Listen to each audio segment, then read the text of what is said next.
How's it going, everybody? It's Stas here. So today we're going to be going over 5 oversold stocks to buy now in the stock market, many of which I own and many of which also report earnings very soon here. So if you all find value, hit the like button, subscribe as well. Make sure to check out all the free resources down below, and let's get right into the video. So as you all can see right here, this is SPY. We're seeing one heck of a day so far, and we'll talk more about this in the later video later on today. SPY is currently up 1% right now, and number one out of the 5 stocks here is Beyond Meat, ticker symbol BYND. And like I said, a lot of these report earnings in the next couple of weeks. Well, Beyond Meat is one of those companies. They report earnings here on the 6th of May, so about 2 weeks from now, and this stock is the definition of beaten down. If you all remember, a couple months ago, they inked a deal with Pepsi, and the stock went up from 120 all the way to 230 over the span of a couple of days. No joke, guys. And ever since then, it's back down to the low hundreds. It's down 40% all the way down to $130 per share. And we can see clearly this stock is in a descending triangle, right? We have a clear support at $130, $125, and resistance all the way down here. Well, it's not really one clear-cut resistance. We're just downtrending, making lower highs into that base support of 125, 130, and we're under, I guess you can say, the resistance. Well, there's a couple of resistances. They're under the moving averages, right? The 50 and the 180 and the EMA here on the 4-hour chart. So overall, the way I'm looking at Beyond Meat here is I think there could be some upside after earnings and maybe even leading into earnings. And I ask myself this, I mean,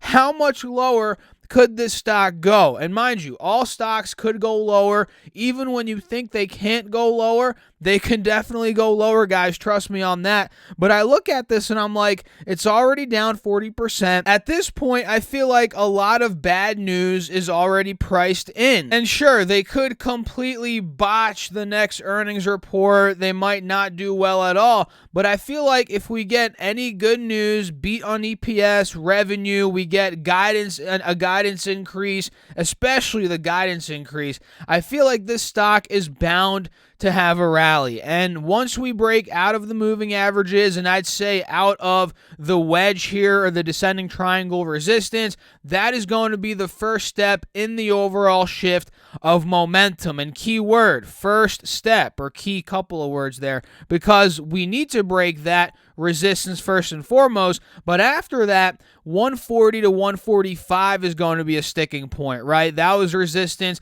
at the end of 2020 and in March, all throughout where we are now as well. So 130, 135 needs to break first and foremost, followed by 145, and then we're going to see, in my opinion, a big turn for Beyond Meat back to the mid to high 100. So that is oversold stock number one, and I don't own this stock quite yet, full transparency, guys, but I do plan on owning it in the future. And ChargePoint CHPT stock number 2 is one that I do own. I'll link a video down below that I made a couple weeks ago, 2 weeks ago, that goes more in depth on ChargePoint. We talk about financials, the growth metrics of the company, and we go over, where I think it could be in the next couple of years. I'll link that ChargePoint video down below. And overall today, it's up 7.6%, up $1.70. And like we saw on Beyond Meat, ChargePoint is also in a descending triangle. We have a clear support at $20,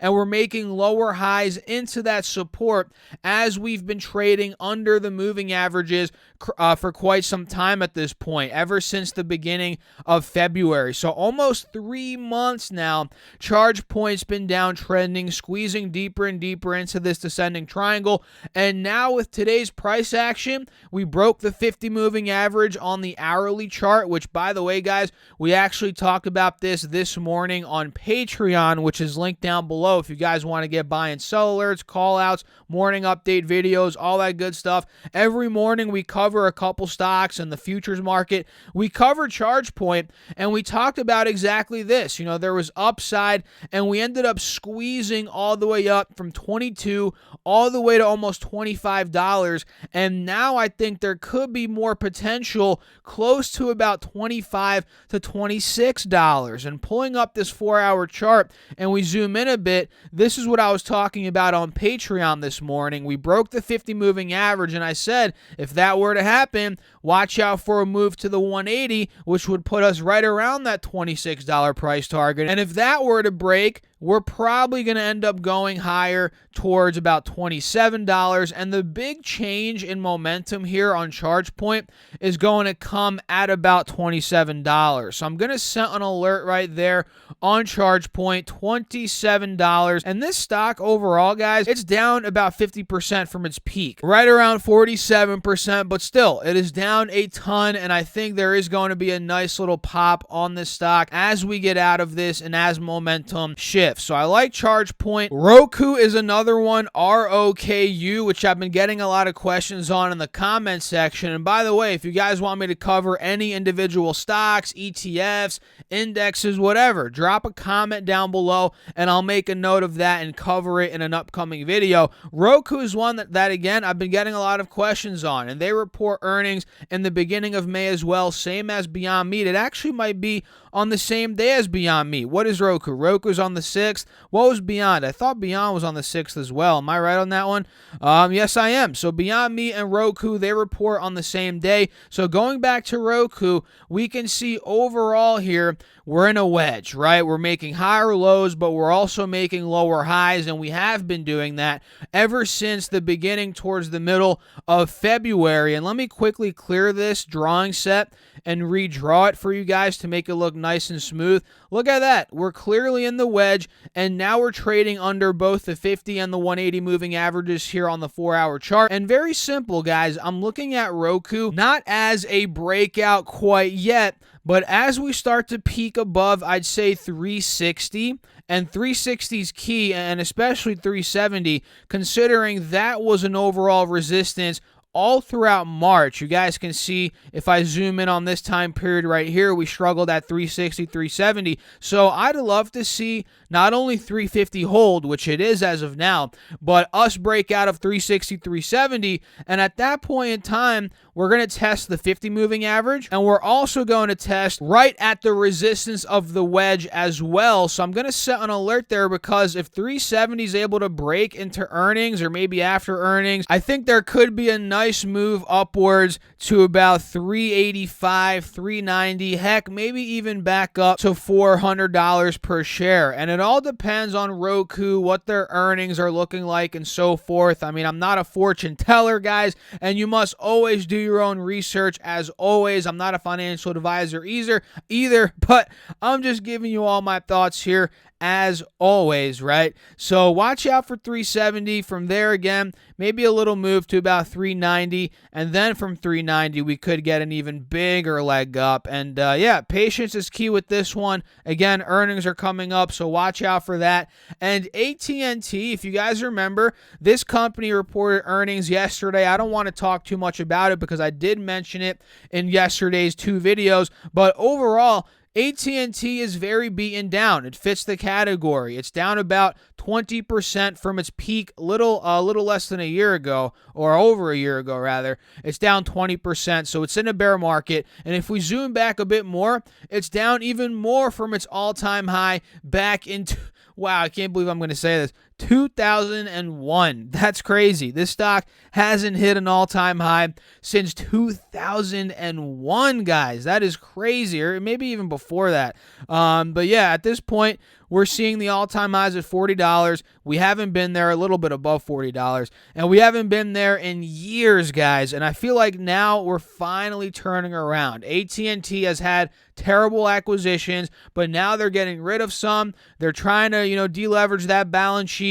HBO Max is bringing in some nice growth. There's going to be growth ahead of the, for these next couple of years. Ahead of time, there's going to be more growth. So I like AT&T in the short term as a swing trade, and even as maybe a dividend play, longer term investment. Although I sold out of mine. You may be saying, Stas, you're a hypocrite. You sold out of AT&T, and that's true. I did, but that doesn't mean I don't think it's a good investment. I just wanted to put my money elsewhere. elsewhere. You know, I ended up reinvesting that money in some other growth-oriented companies, and that's kind of what I wanted to do there. But I'm not saying, again, it's a bad investment. I'm just telling you all what I'm doing, and I'm being fully transparent. And I think AT&T, yeah, there could be some more upside here. It's for sure in the beaten down category. So watch out for that. And NIO is another one. NIO, this company, they report earnings very soon here, right, on the 29th of this month of April. And they're up currently 2.5%. And I'm very excited about this price action because yesterday, and I made a post about this on Patreon, we ended up breaking out of this descending triangle on the hourly chart. That wasn't yesterday, actually. That was the day before. And yesterday, we had an even better day. And today, we took the highs out from yesterday, so even a better day today as well, guys. And I mentioned in that post that $42 in the short term was my target. And if $42 were to break, which at this rate, it very well could, probably not today, but at some point next week. And if 42 is able to break, 46 is the next target. That was the high from back in the middle of March, followed by $52, which was that high from earlier in March and late, what was that, February, right? So NIO, I think there's upside. We're finally peaking out of the descending triangle resistance, and I'm telling you guys, it might not come next week, the week after. I don't know, quite frankly, when it's going to come. I wish I did, but when it does come, and by come I mean the breakout, this thing is going to move aggressively, and with earnings coming up, that could be the catalyst that does exactly that. It could move this stock. So overall, guys, we're about, 13 minutes in. We'll wrap it up there. There is a bonus one. The bonus one, if you all stuck till the end, you guys can get this quick bonus one. And by the way, shoot me a comment down below. Say stuck till the end if you all did stick till the end. And I do appreciate all of you guys. The bonus one here is Mara, right? Marathon